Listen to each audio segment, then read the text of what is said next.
got this lens for free. So a lens my father actually had sitting in his sock drawer for like the last 20 some years. Turns out to be a pretty interesting lens. It's of course, this case, while fancy, is sort of ridiculous. They don't give you these anymore. It's Tamron. This is a Tamron SP 17mm f3.5. They call this mount this, it doesn't say it, but basically it's a hybrid mount thing that could be used on other cameras. It actually has this interesting removable bottom piece where you press this button here. Let's see if I can do this, and it comes off. Oh, that's what I was grabbing in the wrong place.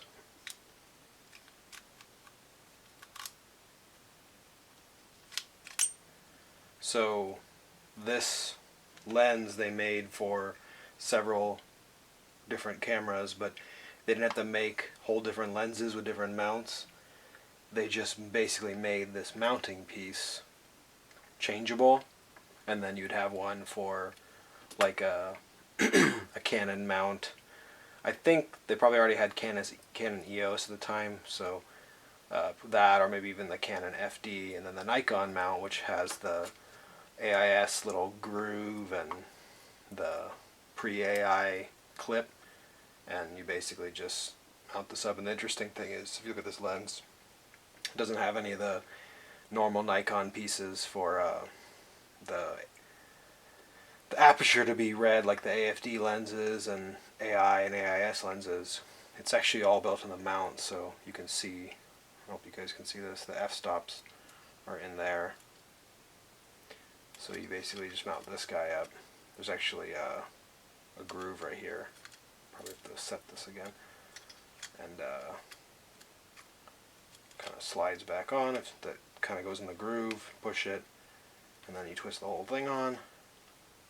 It's pretty stiff. And there we go.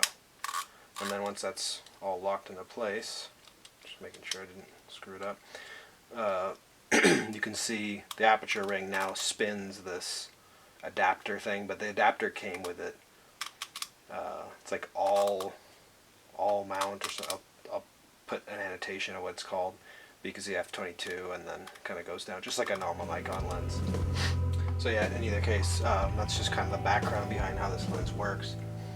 It's kind of interesting. I had recently picked up a Voigtlander 20mm f3.5 scope R, and I've been using it for my super wide angle, and probably wouldn't have bought it if I had run across this as I did for free.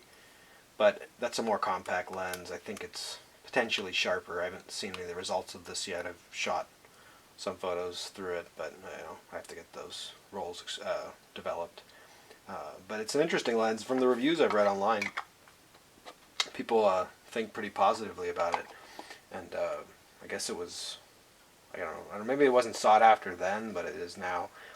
They actually fetch quite a bit on eBay used, $300-400, and well, I think probably $200 to $400, $300 is probably around the norm.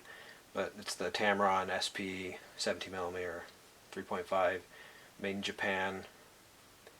Oh, and this is the earlier version that has, this is also interesting.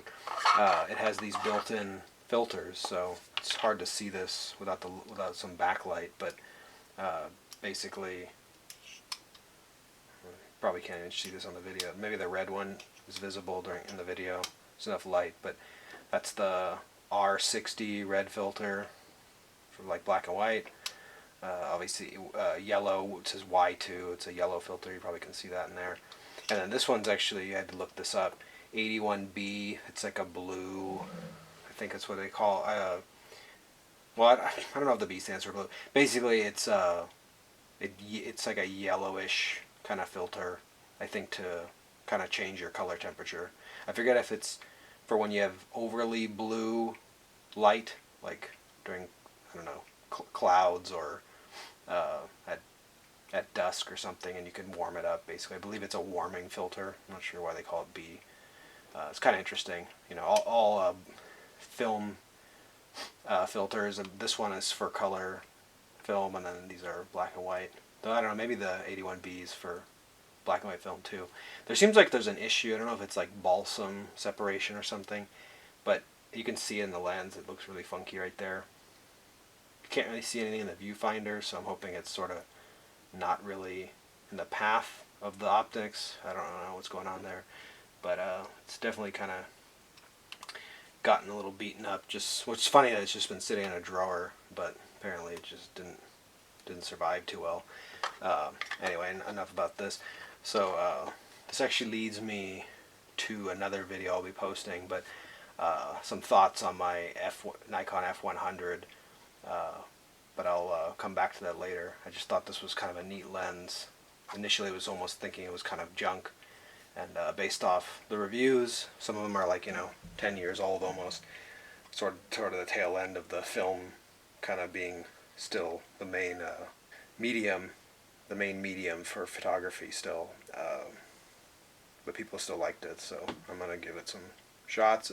And 17 is very wide, and I'm really digging wide angle, so thought you guys might be interested.